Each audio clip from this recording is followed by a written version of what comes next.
Indian ജനത മുഴുവനും ഇപ്പോൾ ഉറ്റുനോക്കിക്കൊണ്ടിരിക്കുന്നത് അങ്ങ് തലസ്ഥാന നഗരിയായിട്ടുള്ള ഡൽഹിയിലോട്ടാണ് അല്ലെ. രഞ്ജിനി ഹരിദാസ് അടക്കമുള്ള ആളുകൾ അവിടെ എത്തിക്കഴിഞ്ഞു എന്നുള്ളതാണ്. കഴിഞ്ഞ ദിവസങ്ങളിൽ രഞ്ജിനി ഹരിദാസ് മാധ്യമങ്ങളെ കണ്ട് സംസാരിക്കുന്ന പല വീഡിയോ ക്ലിപ്പുകളും പലരും പലയിടത്തും കണ്ടു കാണും. അതുപോലെ തന്നെ പ്രമുഖ യൂട്യൂബർ ആയിട്ടുള്ള അർജുൻ MP, ദിയ സേന ഇവരെല്ലാം ഡൽഹിയിൽ എത്തിക്കഴിഞ്ഞു എന്നുള്ളതാണ്. അവരവിടെ വെച്ച് ചെയ്ത വീഡിയോകൾ പലരും കണ്ടു കാണുമെന്ന് വിചാരിക്കുന്നു. ഇനി കാണാത്തവർക്ക് വേണ്ടി ഞാൻ വീഡിയോയുടെ അവസാനം അത് പ്ലേ ചെയ്യാം. എന്തായാലും ഇവരെല്ലാവരും ഇങ്ങനെ ഡൽഹിയിൽ ചെല്ലുന്നു, പ്രതിഷേധങ്ങളിൽ പങ്കെടുക്കുന്നു, അതിന്റെ വീഡിയോകൾ മെയിൻ സ്ട്രീം മാധ്യമങ്ങളിൽ വരുന്നു. ഇതൊക്കെ കാണുന്ന പലർക്കും എന്താണ് അവിടെ സംഭവിക്കുന്നത് എന്നുള്ള ഒരു പിടുത്തം കിട്ടിയിട്ടുണ്ടാവില്ല അല്ലെ. എന്നാ നിങ്ങൾ പേടിക്കേണ്ട, ഈ വീഡിയോ കണ്ടു കഴിയുമ്പോഴേക്കും നിങ്ങൾക്ക് എല്ലാത്തിനെയും കുറിച്ച് ഒരു ക്രിസ്റ്റൽ ക്ലാരിഫിക്കേഷൻ കിട്ടുമെന്നുള്ളതാണ്. അപ്പൊ ആക്ച്വലി ഇപ്പൊ എന്താണ് ഡൽഹിയിൽ നടന്നുകൊണ്ടിരിക്കുന്നത് നമുക്കൊന്ന് പരിശോധിച്ച് നോക്കാം. അതിലേക്ക് കടക്കുന്നതിന് മുമ്പ് കുറച്ച് ആഴ്ചകൾക്ക് മുമ്പ് നമ്മുടെ ഇന്ത്യയിൽ നടന്ന ചില സംഭവ വികാസങ്ങളെ കുറിച്ച് പറയേണ്ടതുണ്ട്. അത് മറ്റൊന്നുമല്ല, നീറ്റ് എക്സാമിനേഷൻ കുറിച്ചാണ്. നമുക്കറിയാം എല്ലാ വർഷവും ഇന്ത്യയിൽ നടക്കുന്ന ഒരു എക്സാം ആണ് നീറ്റ് എക്സാം.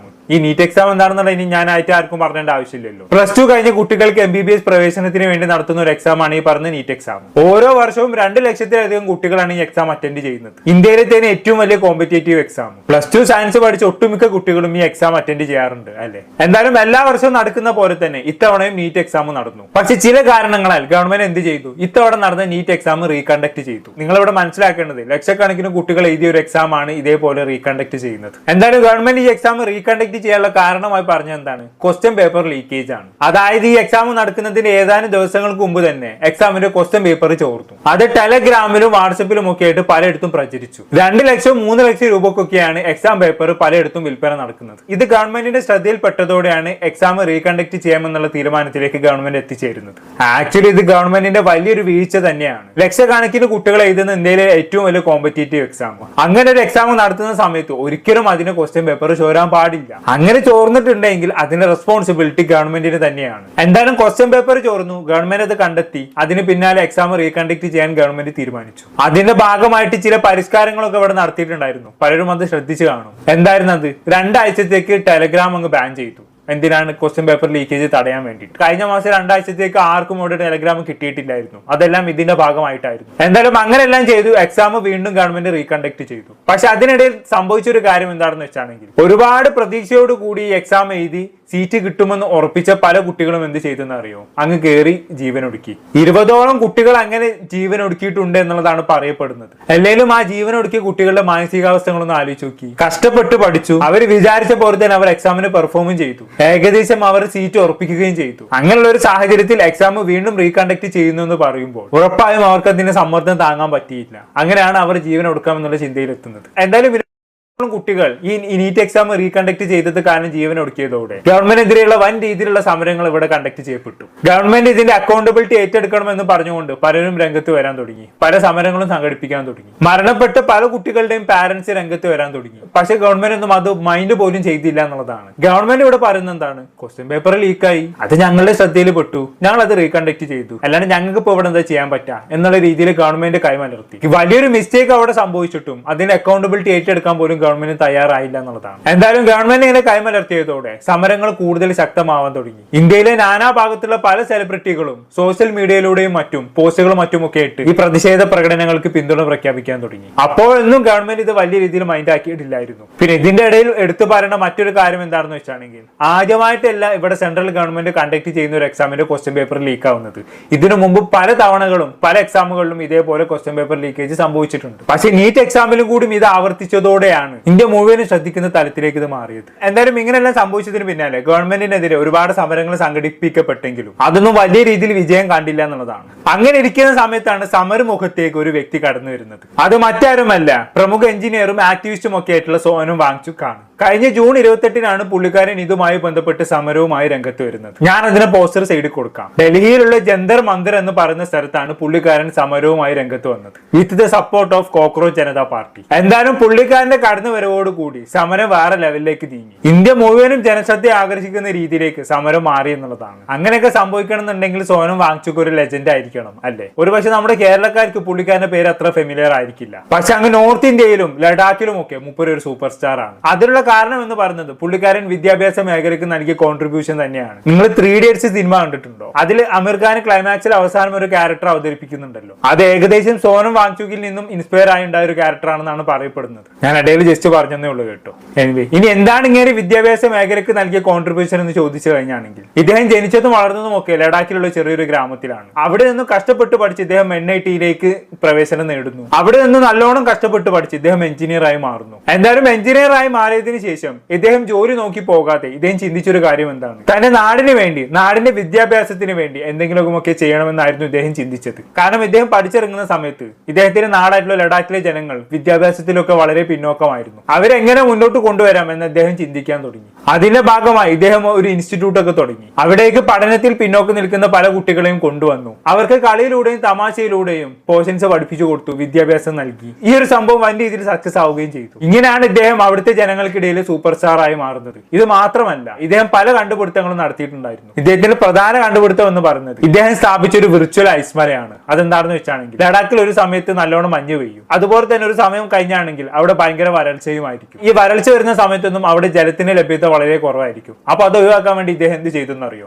മഞ്ഞ് പെയ്യുന്ന സമയത്ത് ഈ മഞ്ഞുകളെല്ലാം സ്റ്റോർ ചെയ്യുന്ന രീതിയിലുള്ള ഒരു സമ്പ്രദായം ഇദ്ദേഹം സ്ഥാപിച്ചു. അങ്ങനെ മഞ്ഞ് കാലത്ത് ഒരുപാട് മഞ്ഞ് ഇതുപോലെ സ്റ്റോർ ചെയ്ത് വെച്ചു. മില്യൺ കണക്കിന് ലിറ്ററുകൾ മഞ്ഞുകൾ ഇതുപോലെ സ്റ്റോർ ചെയ്യപ്പെടും. അങ്ങനെ വേനൽക്കാലം വരുന്ന സമയത്ത് എന്താക്കും? ഈ മഞ്ഞുകളെല്ലാം ഉരുക്കിയിട്ട് വെള്ളമാക്കി ജനങ്ങൾക്ക് നൽകും. ഇങ്ങനെ ഒരു സമ്പ്രദായം ഇദ്ദേഹം ലഡാക്കിൽ കൊണ്ടുവന്നു. അതോടെ വേനൽക്കാലത്തുള്ള വരൾച്ചയ്ക്ക് വലിയ രീതിയിലുള്ള മാറ്റം വന്നെന്ന് തന്നെ വേണമെങ്കിൽ പറയാം. ഇതുപോലുള്ള പല കണ്ടുപിടുത്തങ്ങളും ഇദ്ദേഹം നടത്തിയിട്ടുണ്ട്. ഇങ്ങനെ അവിടുത്തെ ജനങ്ങൾക്കിടയിൽ സൂപ്പർ സ്റ്റാർ ആയി നടക്കുന്ന ഒരു വ്യക്തിയാണ് ഈ പറഞ്ഞ സോനം വാങ്ചുക് എന്ന് പറയുന്നത്. ഇനി ഇദ്ദേഹത്തെ കുറിച്ച് കൂടുതൽ അറിയണമെന്നുണ്ടെങ്കിൽ ഇദ്ദേഹത്തിന് ഒരുപാട് ഡോക്യുമെന്ററീസ് എല്ലാം യൂട്യൂബിൽ അവൈലബിൾ ആണ്. നിങ്ങൾക്ക് അത് പോയി കാണാവുന്നതാണ്. ഞാൻ ആരാണെന്ന് അറിയാൻ വേണ്ടി മാത്രം പറഞ്ഞെന്നുള്ളൂ കേട്ടോ. എന്തായാലും ഇങ്ങനെയുള്ള ഇദ്ദേഹം സമരമുഖത്തേക്ക് വന്നതോടുകൂടി സമരത്തിന്റെ രീതി തന്നെ അങ്ങോട്ട് മാറി എന്നുള്ളതാണ്. ജനം മുഴുവനും ഇദ്ദേഹത്തിന് സമരം ഏറ്റെടുക്കാൻ തുടങ്ങി. ഇദ്ദേഹം സാധാരണ രീതിയിലല്ല കേട്ടോ സമരം നടത്തിയത്, നിരാഹാര സമരമാണ്. പിന്നെ ഇദ്ദേഹം ഒറ്റയ്ക്കല്ലായിരുന്നു സമരത്തിന് ഇറങ്ങി പുറപ്പെട്ടിരുന്നത്. ഇദ്ദേഹത്തിന് കോക്രോച്ച് ജനതാ പാർട്ടി എന്ന് പറയുന്ന പാർട്ടിയുടെ ഒരു സപ്പോർട്ടും കൂടി ഉണ്ടായിരുന്നു. ഇതിനെ പാർട്ടി എന്നൊക്കെ പറയാൻ പറ്റുമെന്ന് അറിയില്ല, ജസ്റ്റ് ഒരു ഓൺലൈൻ മൂവ്മെന്റ് എന്ന് തന്നെ വേണമെങ്കിൽ പറയാം. ഇനി എന്താണ് കോക്രോച്ച് ജനതാ പാർട്ടി എന്നുള്ളത് ഞാനായിട്ട് ആർക്കും പ്രത്യേകിച്ച് പറഞ്ഞേണ്ട ആവശ്യമില്ലല്ലോ, ഒട്ടുമിക്ക ആളുകൾക്കും അറിയാം. ഇനി അറിയാത്തവർക്ക് വേണ്ടി ചെറുതായിട്ടൊന്നും പറഞ്ഞുതരാം. കുറച്ച് കാലങ്ങൾക്ക് മുമ്പ് ഇന്ത്യയിലെ സുപ്രീം കോടതി ജഡ്ജി ഒരു പ്രസ്താവന നടത്തിയിട്ടുണ്ടായിരുന്നു. എന്താണത്? ഇവിടുത്തെ യുവാക്കൾ എല്ലാവരും കോക്രോച്ചിനെ പോലെ പാറി നടക്കുന്നവരാണ്, അവർക്ക് ലക്ഷ്യബോധം ഇല്ലാത്തവരാണെന്നൊക്കെ പറഞ്ഞുകൊണ്ട് ഇതിനെ കളിയാക്കിക്കൊണ്ട് തുടങ്ങിയ ജസ്റ്റ് ഒരു ഇൻസ്റ്റാഗ്രാം പേജ് മാത്രമാണ് CJP അഥവാ കോക്രോച്ച് ജനതാ പാർട്ടി എന്നുള്ളത്. പക്ഷെ ജനങ്ങൾ ഇത് വൻ രീതിയിൽ ഏറ്റെടുത്തു എന്നുള്ളതാണ്. ഇപ്പൊ നിലവിൽ ഇവർക്ക് ഇൻസ്റ്റാഗ്രാമിൽ മാത്രം 24.5 മില്യൺ ഫോളോവേഴ്സ് ഉണ്ട് എന്നുള്ളതാണ്. ആ ലെവലിലേക്ക് CJP വളർന്നു കഴിഞ്ഞു എന്നുള്ളതാണ്. ഇവർ ഗവൺമെന്റിനെ കളിയാക്കിക്കൊണ്ടും ഗവൺമെന്റിനെ പ്രതികൂലിച്ചുമുള്ള ഇഷ്ടംപോലെ പോസ്റ്റുകൾ അവരുടെ ഇൻസ്റ്റാഗ്രാം പേജിൽ പോസ്റ്റ് ചെയ്തിട്ടുണ്ട്.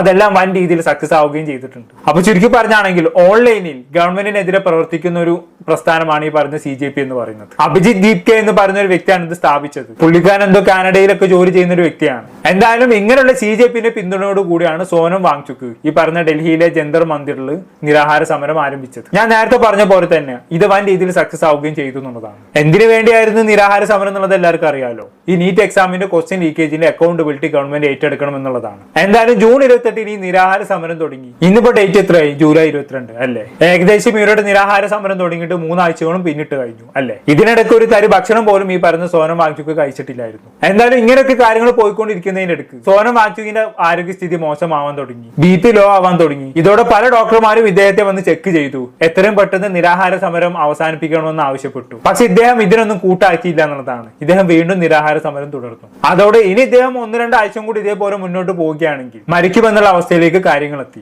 അഥവാ അങ്ങനെ സംഭവിച്ചു കഴിഞ്ഞാണെങ്കിൽ പിന്നെ ഞാൻ ബാക്കി പറഞ്ഞേണ്ട ആവശ്യമില്ലല്ലോ. ജനങ്ങൾ മുഴുവനും ഗവൺമെന്റിനെതിരെ ഇളകി വരുന്ന ഒരു അവസ്ഥ വരും. അത് തടയാൻ വേണ്ടി ഗവൺമെന്റ് എന്ത് ചെയ്തെന്ന് അറിയോ? നൈസായിട്ട് സമരമുഖത്തേക്ക് കുറച്ച് പോലീസുകാർ ഇറക്കി. അത് മഫ്തിയിലാണ് കേട്ടിറക്കിയത്. അവർ യൂണിഫോം ഒന്നും ധരിച്ചിട്ടില്ലായിരുന്നു. ഇനി അത് ശരിക്കും പോലീസുകാരാണെന്ന് ആർക്കറിയാം, ചിലപ്പം പാർട്ടി ഗുണ്ടുകളോ മറ്റോ ആയിരിക്കും. എന്തായാലും കുറച്ച് ആൾക്കാരെ ആ സമരമുഖത്തേക്ക് ഇറക്കി. അങ്ങനെ പെട്ടെന്നൊരു ദിവസം ഇവരെല്ലാരും കൂടി അവിടേക്ക് ഇരച്ചു കയറി വന്ന് സോനം വാങ്ചുകിനെയും എടുത്ത് നേരെ ഹോസ്പിറ്റലിലേക്ക് കൊണ്ടുപോയി അഡ്മിറ്റ് ചെയ്തു. അദ്ദേഹത്തിന് അനുവാദം പോലും ചോദിക്കാതെ വളരെ ബലമായിട്ടാണ് അദ്ദേഹത്തെ സമരമുഖത്ത് നിന്നും എടുത്തുകൊണ്ടുപോയി ഹോസ്പിറ്റലിൽ അഡ്മിറ്റ് ചെയ്തത്. ഇത് വൻ രീതിയിൽ ജനശ്രദ്ധ ആകർഷിക്കുകയും പലരും സമരമുഖത്തേക്ക് അരിച്ചെത്തുകയും ചെയ്തു. ഇതിന്റെ ഭാഗമായിട്ട് തന്നെ രഞ്ജിനി ഹരിദാസും അർജുൻ MP-യും ദിയ സെനയും ഒക്കെ ഡൽഹിയിലേക്ക് പോയത്. എന്തായാലും ഇങ്ങനെയൊക്കെ ജനങ്ങൾ അവിടേക്ക് അരിച്ചെത്തുമെന്ന് കണ്ട ഡൽഹി പോലീസ് എന്ത് ചെയ്തെന്ന് അറിയോ? സോനം വാങ്ചുകിനെ ഹോസ്പിറ്റലിലേക്ക് അഡ്മിറ്റ് ചെയ്ത് അടുത്ത ദിവസം തന്നെ ഡൽഹി മെട്രോ സ്റ്റേഷനുകളെല്ലാം അടിച്ചിട്ടു എന്നുള്ളതാണ്. പക്ഷെ അതുകൊണ്ടൊന്നും കാര്യമില്ല, ജനങ്ങൾ പല വിധത്തിലും അങ്ങോട്ട് അരിച്ചെത്തി എന്നുള്ളതാണ്. ഇങ്ങനെ അരിച്ചെത്തിയ ജനങ്ങൾ എന്ത് ചെയ്തു? നേരെ പാർലമെന്റിലേക്ക് മാർച്ച് നടത്തി. ഈ മാർച്ച് പിന്നീട് പോലീസുകാർ ബാരിക്കേഡ് വെച്ച് തടയുകയും പിന്നീട് അത് അക്രമാസക്തമായി മാറുകയും ചെയ്തു എന്നുള്ളതാണ്. അതിന് പിന്നാലെ ഈ സമരത്തിൽ പങ്കെടുത്ത പലർക്കും നല്ല രീതിയിൽ പരിക്കേൽക്കുകയും ചെയ്തു എന്നുള്ളതാണ്.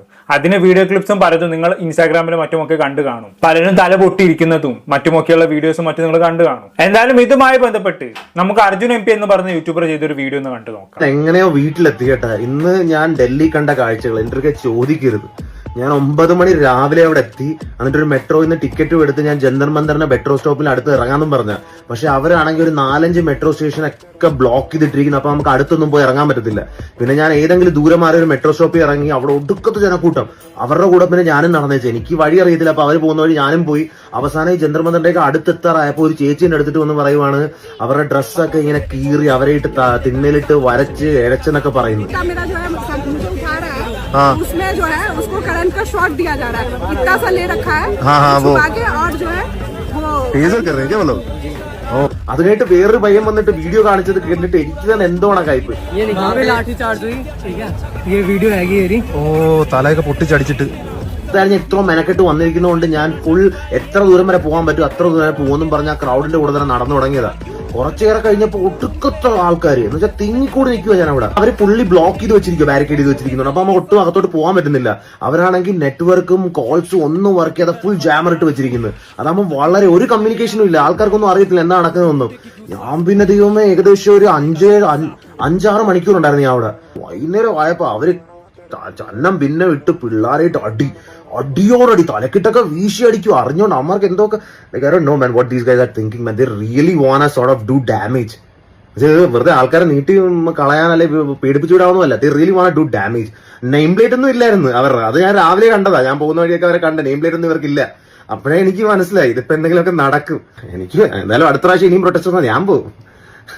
ഇനിയല്ല ഇങ്ങനെ തോന്നി കണക്കിട്ട് പട്ടിണി കണക്ക് തല്ലാന്ന് നമ്മൾ സമ്മതിക്കത്തില്ല. നെക്സ്റ്റ് പ്രൊട്ടസ്റ്റ് ആട്ടെ. അപ്പൊ അതിനും പോവാം. പക്ഷെ എന്നാലും it's really sad man to be honest. Okay, ഇതാണ് സമരവുമായി ബന്ധപ്പെട്ട് അർജുൻ MP ചെയ്ത വീഡിയോ എന്ന് പറയുന്നത്. ഇനി ഇതേപോലെ സമരമുഖത്തേക്ക് പോയ മറ്റൊരു വ്യക്തിയാണ് രഞ്ജിനി ഹരിദാസ്. ഇനി രഞ്ജിനി ഹരിദാസ് തന്റെ അനുഭവം മാധ്യമങ്ങളോട് പങ്കുവെക്കുന്നുണ്ട്. നമുക്ക് എന്തായാലും അങ്ങോട്ട് നിന്ന് കേട്ടോക്കാം. കോക്രോച്ച് ജനതാ പാർട്ടിയെ പിന്തുണച്ചു എന്ന് മാത്രമല്ല, what I want to say is, ഞാൻ ഇവിടെ എത്താൻ കാരണം അന്ന് ഞാനിത് ഭയങ്കരമായിട്ട് ഫോളോ ചെയ്ത ഒരാളാണ് over the last many weeks. എന്റെ ഇൻസ്റ്റാഗ്രാം ഫീഡ് കണ്ടാൽ നിങ്ങൾക്കറിയാം, ഞാൻ ഷെയർ ചെയ്ത പോലത്തെ ആരും റീഷെയർ ചെയ്തിട്ടില്ല. അത് കണ്ടിട്ട് ആൾക്കാർ എന്നെ വിളിച്ചു ചോദിച്ചു എനിക്ക് അസുഖം വന്ന എന്റെ അക്കൗണ്ട് ഹാക്ക് ആയോ. അത്രയധികം ഞാൻ റീപോസ്റ്റും റീഷെയറും ചെയ്തൊരു സംഭവമാണ് ഈ ഒരു ടോപ്പിക്. ബിക്കോസ് അതെന്നെ എവിടെയോ ഒന്ന് അൺകംഫർട്ടബിൾ ആക്കി. നമ്മളൊരു സിറ്റിസൺ ഓഫ് ദ കൺട്രി ആകുമ്പോൾ ചില കാര്യങ്ങൾ, ഇപ്പം ഞാൻ വളരെയധികം പട്ടികൾക്ക് വേണ്ടി സംസാരിക്കുന്ന ഒരാളാണ്, ഞാൻ വളരെയധികം LGBTQ-ന് വേണ്ടി സംസാരിക്കുന്ന ഒരാളാണ്. പക്ഷേ ഇതും എന്നെ അതുപോലെ തന്നെ ഒന്ന് അൺകംഫർട്ടബിൾ ആക്കി. പക്ഷേ സോനം വാങ്ചുക്ജീനെ സത്യാഗ്രഹിക്കുന്നത് അദ്ദേഹത്തിന് ഒരു 20-ഓ 21-ാമത്തെ ദിവസം സ്റ്റേജിൽ നിന്നും അവർ എടുത്തുകൊണ്ട് പോയ രീതി അത് അക്സെപ്റ്റബിൾ അല്ല. ഇന്ത്യ എന്ന രാജ്യത്ത് ആ ഒരു അപ്രോച്ച്, ആ ഒരു ആറ്റിറ്റ്യൂഡ് നമ്മൾ സഹിക്കേണ്ട ഒരു ആവശ്യമില്ല. ഇത് ഗവൺമെന്റ് ആരായാലും, whoever might be in power, I don't think we should be able to take that. I am not going to sit and blame one party or the other party. I am going to blame you if you are doing something wrong. And അത് വളരെ വളരെ അനാവശ്യമായ ഒരു കാര്യമായിരുന്നു അത് ചെയ്ത രീതി. അതും യൂണിഫോം ഇടാത്ത കുറെ ആൾക്കാർ വെള്ള തുണിയുടെ പുറകിൽ അദ്ദേഹത്തിന്റെ ഒരു ഡെഡ് ബോഡി എടുക്കുന്ന പോലെ ഒരു വെള്ള ഷീറ്റിൽ ഏതോ കുത്തിത്തിരിച്ചു കൊണ്ടുപോകുന്ന ആ വിഷ്വൽ എന്റെ മനസ്സിൽ പോകുന്നില്ല. യൂസ് ചെയ്ത ഭാഷ വാസ് നോട്ട് റൈറ്റ്. അപ്പോഴാണ് ഞാൻ തീരുമാനിച്ചത് എനിക്ക് ഡയറക്റ്റ്ലി ഇവിടെ വരണം. ഇവിടെ എന്ത് നടക്കുന്നത് എനിക്കറിയില്ല, ഇവിടുത്തെ ഒരു ആറ്റിറ്റ്യൂഡ് എന്താണെന്ന് എനിക്കറിയില്ല. കോക്രോച്ച് ജനതാ പാർട്ടിനെ കുറിച്ച് എനിക്ക് കൂടുതൽ അറിയില്ലായിരുന്നു ഈ ഒരു പ്രൊട്ടസ്റ്റ് അല്ലാതെ. അഫ്കോഴ്സ് അവരെ കോക്രോച്ചസ് വിളിച്ചു, അതുകൊണ്ട് അവരിങ്ങനെ ഒരു പാർട്ടി തുടങ്ങി, വളരെ സക്സസ്ഫുൾ ആയി. I understand that. ബട്ട് ഇവിടെ എത്തിയപ്പം ഇറ്റ് വാസ് ഭയങ്കര ബുദ്ധിമുട്ടായിരുന്നു ഇവിടെ അകത്ത് കയറാൻ. ഇവിടെ അകത്ത് കയറാൻ ബുദ്ധിമുട്ടായപ്പം एक सेकंड मैं पहले बोलूं, हाँ, क्योंकि ये हमारी रीजनल लैंग्वेज में है इसीलिए. हाँ, ओके, उसके बाद आप बताइए. हाँ, सो क्या होगा मैं so what I want to say is ഇവിടെ എത്തിപ്പെടാൻ തന്നെ എല്ലാവർക്കും വളരെ ബുദ്ധിമുട്ടായിരുന്നു. Was it difficult for you to reach here? എനിക്ക് ബുദ്ധിമുട്ടായിരുന്നു. ബിക്കോസ് ഞാൻ വന്ന സമയത്ത് ഓൾറെഡി അവർ ബ്ലോക്ക് ചെയ്തിരുന്നു. ദേ വർ ട്രൈങ് ടു ക്രൗഡ് എത്രത്തോളം സ്പ്ലിറ്റ് ചെയ്യാൻ പറ്റും അത്ര സ്പ്ലിറ്റ് ചെയ്യാനാണ് അവർ നോക്കിയത്. സോ ആ സമയത്ത് കുറേ പേര് ഡിഫറെൻറ്റ് ഡിറക്ഷൻസിലേക്കാണ് ഓടിയത്. So I think they have cut the whole crowd in 3 access cut ചെയ്തത്. നമുക്ക് മാത്രമല്ല, ഇവിടെ മാത്രമല്ല അവർ ആക്സസ് കട്ട് ചെയ്തത്. അവിടെ ജന്തർ മന്ദർ, ഇവിടെ സൻസദ്, ഇങ്ങനെയാണ് മാർച്ച് ചെയ്യേണ്ടത്. ചലോ സൻസദ് ഇങ്ങനെ നടക്കേണ്ട 9 മണിക്ക് നടക്കേണ്ട മാർച്ചാണ്. രാവിലെ തന്നെ തലേ ദിവസം തന്നെ തുടങ്ങി പെർമിഷൻ ഇല്ല, ഇതൊക്കെ നടക്കും എന്ന് ഐ തിങ്ക് അവരുടെ കമ്മീഷണർ പറഞ്ഞതാണ്. അപ്പോൾ ഓൾറെഡി നമുക്ക് എന്തോ പ്രശ്നം നടക്കുന്നത്. പിന്നെ ഞങ്ങളത് ഫോളോ അപ്പ് ചെയ്തുകൊണ്ടിരിക്കുകയാണ്. അപ്പോഴാണ് ഞാൻ രാവിലെ 9 മണിക്ക് ഇവിടെ എത്തുന്നത്. ഇവിടെ അടുത്തെത്തുമ്പോൾ തന്നെ ദൂരെ നിന്ന് തന്നെ ബാരിക്കേഡ്സാ. ഒരു വണ്ടിക്കകത്തേക്ക് കയറണമെങ്കിൽ, ഒരു കോമൺ ആൾക്ക് ഇതിനകത്തേക്ക് വരണമെങ്കിൽ പ്രശ്നമായിരുന്നു. അവിടെ ഹൈക്കോടതി ജഡ്ജസ് ഉണ്ട് ഇതിനകത്ത് താമസിക്കുന്നത്, ഇവിടെ ഓഫീസസ് ഉണ്ട്, ഗവൺമെന്റ് ഓഫീസസ് ഉണ്ട്, വീടുകളുണ്ട്. ഇവിടെ ആർക്കും ആക്സസ് തരാതെ ഫുൾ കട്ട് ഓഫ് ചെയ്യാണ്. സോ പബ്ലിക്കിന് ഒരു ന്യൂസൻസ് ആയ ഒരു ബാരിക്കേഡിംഗ് സിസ്റ്റം. ബിക്കോസ് അവർക്ക് പേടിയായെന്ന് എനിക്ക് തോന്നുന്നു. ദേ ഫിയർഡ് സംതിങ്. സോ അങ്ങനെ ആക്സസ് കട്ട് ചെയ്ത് ഇവിടെ ഞങ്ങൾ എങ്ങനെയൊക്കെയോ എത്തിക്കഴിഞ്ഞിട്ട് അകത്ത് ശരിക്കും ജന്തർ മന്ദിറിലുള്ളൊരു നിങ്ങളൊക്കെ എക്സ്പീരിയൻസ് ചെയ്തതല്ലേ, നമ്മുടെ യങ്സ്റ്റേഴ്സിന്റെ ഒരു പാഷൻ. അവരിവിടെ എത്തിയത് ഒച്ചയോ ബഹളോ ഉണ്ടാക്കിയോ അടിയുണ്ടാക്കാനൊന്നും അല്ല. അവരുടെ ഒരു പ്രശ്നം അത് പരിഹരിക്കണം എന്ന് പറഞ്ഞാണ് എത്തിയത്. പാട്ടുപാടി, കോൺവെർസേഷൻസിലൂടെ, ഡയലോഗിലൂടെ. അതിനെയാണ് ഇവരെ ലാത്തി ചാർജും ടിയർ ഗ്യാസും ചെയ്ത് അടിച്ച് തരിപ്പണമാക്കിയത്. ചിലവരെ ഹോസ്പിറ്റലിൽ അഡ്മിറ്റഡ് ആണ്, ചിലവരെ ആണുങ്ങൾ പെണ്ണുങ്ങളെ അടിക്കുന്നു. ഇതൊക്കെ അലൗഡ് പോലും അല്ല. It is terrible. റൂളിംഗ് ഗവൺമെന്റിന്റെ ഒരു സിസ്റ്റം, അതോടൊപ്പം ഡൽഹി പോലീസിനെ അതിനടക്കമാണ് വിമർശിക്കുന്നതും. അതിന്റെ പേരിൽ എന്തെങ്കിലും ഭയമുണ്ടോ, അല്ലെങ്കിൽ ഈ കോക്രോച്ച് ജനതാ പാർട്ടിയുടെ പ്രതിഷേധത്തിന്റെ ഭാഗമായി ഡൽഹിയിൽ? ഞാൻ ഇവിടെ പറയുന്നത് എനിക്ക് തോന്നിയ കാര്യമാണ്. അത് പാർട്ടി ബേസ്ഡോ ഒന്നുമല്ല, ഞാൻ കണ്ട കാര്യമാണ്, ഞാനിവിടെ വന്നപ്പോൾ കണ്ട കാര്യമാണ്. ഓക്കെ, അതാണ്. ഇത് ഒരിക്കലും ഒരു പാർട്ടി ബേസിൽ കാണേണ്ട കാര്യമല്ല കേട്ടോ. CJP വാസിസ് BJP എന്നുള്ള ലെവലൊന്നും ഇതിനാരും കാണേണ്ട ആവശ്യമില്ല. ഇപ്പൊ എന്റെ വീഡിയോ കാണുന്നവരിൽ ഈ കോക്രോച്ച് ജനതാ പാർട്ടിയെ പിന്തുണയ്ക്കുന്ന പലരും ഉണ്ടാകും, അതിനെ എതിർക്കുന്ന പലരും ഉണ്ടാകും. ഇവിടെ അതല്ല വിഷയം. നമ്മുടെ നാട്ടിലെ വിദ്യാഭ്യാസ സമ്പ്രദായത്തിൽ വലിയൊരു അട്ടിമറി നടന്നു. നമ്മുടെ നാട്ടിൽ നടക്കുന്ന ഏറ്റവും വലിയ എക്സാം ആയിട്ടുള്ള നീറ്റ് എക്സാമിന്റെ എക്സാം പേപ്പർ ചോർന്നു. അത് ഒരുപാട് കുട്ടികളുടെ ജീവിതത്തെ പോലും ബാധിച്ചു. സമ്മർദ്ദം താങ്ങാനാവാതെ ഒരുപാട് ആളുകൾ ഈ ലോകത്ത് നിന്ന് തന്നെ വിട പറഞ്ഞു പോയി. സോ അങ്ങനെയുള്ള അവർക്ക് വേണ്ടി, ഭാവി വിദ്യാഭ്യാസത്തിന് വേണ്ടി നടത്തുന്ന ഒരു സമരമായി മാത്രം ഇതിനെ കണ്ടാൽ മതി. അല്ലാതെ ഒരിക്കലും ഇതിലേക്ക് ഒരു പൊളിറ്റിക്കൽ അജണ്ട കൊണ്ടുവരേണ്ട ആവശ്യമില്ല. എന്തായാലും ഇങ്ങനെയൊക്കെയുള്ള സമരങ്ങളും അക്രമങ്ങളും നടന്നതിന് പിന്നാലെ ഗവൺമെന്റ് എന്ത് ചെയ്തെന്ന് അറിയോ? ഈ പറയുന്ന CJP പ്രതിനിധികളുമായി ഒരു ചർച്ചയ്ക്ക് ഗവൺമെന്റ് തയ്യാറായി എന്നുള്ളതാണ് ചരിത്രത്തിൽ ആദ്യമായിട്ട്. അങ്ങനെ ഈ പറഞ്ഞ CJP പ്രതിനിധികൾ ഗവൺമെന്റിനെ പോയി കണ്ടു. അവർ പ്രധാനമായും 3 ആവശ്യങ്ങളാണ് ഗവൺമെന്റിന് മുന്നിൽ വെച്ചത്. 1, നിലവിലെ വിദ്യാഭ്യാസ മന്ത്രിയായിട്ടുള്ള ധർമ്മേന്ദ്ര പ്രധാൻ രാജിവെക്കുക. 2, ജീവനെടുക്ക കുട്ടികളുടെ ഓരോ കുടുംബത്തിലും 1 കോടി രൂപ വെച്ച് നൽകുക. 3, സോനം വാങ്ചുക്കിനെ റിലീസ് ചെയ്യുക. ഇതായിരുന്നു നിലവിലെ CJPയുടെ ഗവൺമെന്റിന് മുന്നിലുള്ള ആവശ്യം എന്ന് പറയുന്നത്. പക്ഷെ ഇപ്പോഴും ഗവൺമെന്റ് ഇതിന് കൃത്യമായ മറുപടി നൽകിയിട്ടില്ല കേട്ടോ. അതുകൊണ്ട് തന്നെ സമരം ഇപ്പോഴും തുടർന്ന് പോകുന്നുണ്ട്. ഇനി ഇതുമായി ബന്ധപ്പെട്ട് സമരത്തിൽ പങ്കെടുത്ത ദിയാസനക്ക് എന്താണ് പറയാനുള്ളത് എന്നുള്ളത് നമുക്കൊന്ന് കേട്ടോക്കാം. അതെ, ഞാനിപ്പോ ഡൽഹിയിലാണുള്ളത്. ഭയങ്കര സങ്കടകരമായിട്ടുള്ള ഒരു അവസ്ഥയാണ് കേട്ടോ ഞാൻ സംസാരിക്കുന്നത്. എനിക്ക് എങ്ങനെ പറയണമെന്നൊന്നും എനിക്ക് അറിഞ്ഞൂടാ. ഞാൻ ഈ പ്രൊട്ടസ്റ്റിൽ പങ്കെടുക്കാൻ വേണ്ടിയിട്ട് വന്നതാ. ഈ പ്രൊട്ടസ്റ്റിൽ പങ്കെടുത്തുകൊണ്ടിരിക്കുന്ന സമയത്ത് തന്നെ ഈ കണ്ണീർ വാതകം പ്രയോഗിക്കുകയും എന്തൊക്കെയോ തോക്ക് വയ്ക്കുകയോ ഒക്കെ ചെയ്യുന്ന സാഹചര്യങ്ങളുണ്ടായി. എനിക്കറിയില്ല എന്തെല്ലാം ആവശ്യമില്ലാത്ത അനാവശ്യ കുറെ കെമിക്കലുകളൊക്കെ മനുഷ്യന്റെ ശരീരത്തിലേക്കാണ് പ്രയോഗിച്ചുകൊണ്ടിരിക്കുന്നത്. ചൊറിയുന്നു, നീറുന്നു, ദേഹമൊക്കെ മാസകലം നീർന്ന് 2-3 വട്ടം വന്ന് റൂമിൽ വന്ന് നിന്ന് കുളിച്ചിട്ടൊന്നും അത് പോകുന്നൊന്നുമില്ല.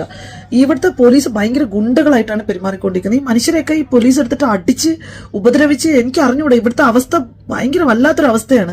വളരെ സമാധാനപരമായിട്ട് തന്നെയാണ് പ്രൊട്ടസ്റ്റ് നടത്തിക്കൊണ്ടിരിക്കുന്നത്. മുദ്രാവാക്യം വിളിക്കുന്നു എന്നുള്ളതിൽ അപ്പുറത്തേക്ക് ഒരാളിനെയും അക്രമകരമായിട്ട് ഇവിടെ പ്രൊട്ടസ്റ്റിൽ പങ്കെടുക്കാൻ വന്ന ഒരാളും തന്നെ ചെയ്യുന്നില്ല. പിന്നെ എന്ത് അടിസ്ഥാനത്തിലാണെന്ന് അറിഞ്ഞൂടെ ഈ പോലീസുകാർ ഇമാതിരി ആക്രമണം നടത്തുന്നത്. വല്ലാത്ത രീതിയിലാണ് ഇവിടെ മനുഷ്യര്. എനിക്ക് അറിഞ്ഞൂടെ എന്താ ഇവിടെ സംഭവിച്ചുകൊണ്ടിരിക്കുന്നത് എന്നുള്ളത്. എത്ര മനുഷ്യരാണ് നിരാഹാരം കിടന്നുകൊണ്ടിരിക്കുന്നതെന്ന് അറിയാവോ. ഇപ്പോഴും ഇവിടുത്തെ അവസ്ഥ ഭയങ്കര സങ്കടകരമാണ്. സത്യം പറഞ്ഞു കഴിഞ്ഞാൽ ഒരാവശ്യമാണ് സർക്കാരിന്റെ അടുത്ത് ഉന്നയിച്ചിരിക്കുന്നത്. ഈ ഗവൺമെന്റ് മനുഷ്യരോട് കാണിക്കുന്ന വലിയ വലിയ വലിയ ഒരു വൃത്തികേടാണ് ഇതെന്ന് പറയുന്നത്. മനുഷ്യന്റെ ജീവന് ഒരു രീതിയിലുള്ള ഗ്യാരണ്ടി ഇല്ലാതെയാണ് മനുഷ്യരടുത്ത് ഇവിടുത്തെ സർക്കാർ പെരുമാറുന്നത്, അവരുടെ പോലീസ് പെരുമാറുന്നത്. ഗുണ്ടാ പോലീസ്. ഓക്കെ, ഇതൊക്കെയാണ് നിലവിലെ ഡൽഹിയിലെ അവസ്ഥ എന്ന് പറയുന്നത്. പക്ഷെ ഇങ്ങനെയൊക്കെയാണെങ്കിൽ കൂടിയും, ഇത്രയും അക്രമങ്ങൾ അവിടെ നടന്നിട്ട് കൂടിയും, ഇവിടുത്തെ നാഷണൽ മീഡിയാസ് ആരും ഇത് കവർ ചെയ്യാൻ തയ്യാറായിട്ടില്ല എന്നുള്ളതാണ്. നാഷണൽ മീഡിയയിലൊന്നും ഇതുമായി ബന്ധപ്പെട്ടുള്ള ന്യൂസ് ഒന്നും വന്നിട്ടില്ല. അത് പിന്നെ സ്വാഭാവികമാണല്ലോ. ഇവിടുത്തെ ഗവൺമെന്റിന് ഓശാന പാടുന്ന ആൾക്കാരാണല്ലോ ഇവിടുത്തെ നാഷണൽ മീഡിയാസ് എന്ന് പറയുന്നത്. പക്ഷെ എങ്കിൽ കൂടിയും ഇവിടുത്തെ മലയാളം മീഡിയാസ് കുറെയൊക്കെ സംഭവം കവർ ചെയ്യുന്നുണ്ട് കേട്ടോ. അതുപോലെ തന്നെ ഇന്ത്യക്ക് പുറത്തുള്ള മീഡിയാസും ഇത് നന്നായി പൊലിപ്പിക്കുന്നുണ്ട്. എന്തായാലും ഇങ്ങനെയൊക്കെയാണ് കാര്യങ്ങളുടെ കിടപ്പുവശം എന്ന് പറയുന്നത്. ഇനി ഭാവിയിൽ ഈ സമരം എന്താകും, ഇതെല്ലാം എവിടെ ചെന്ന് അവസാനിക്കും എന്നുള്ളത് കണ്ടു തന്നെ അറിയാം. കാര്യങ്ങൾ നിങ്ങൾക്ക് എല്ലാം മനസ്സിലായി കാണുമെന്ന് വിചാരിക്കുന്നു. ഇനി എന്താണ് കേട്ടിട്ട് നിങ്ങൾക്ക് തോന്നുന്നത് കമന്റ് ബോക്സിൽ രേഖപ്പെടുത്തുമല്ലോ. പുറത്തൊരു ടോപ്പിക്കുമായി വീണ്ടും കാണാം.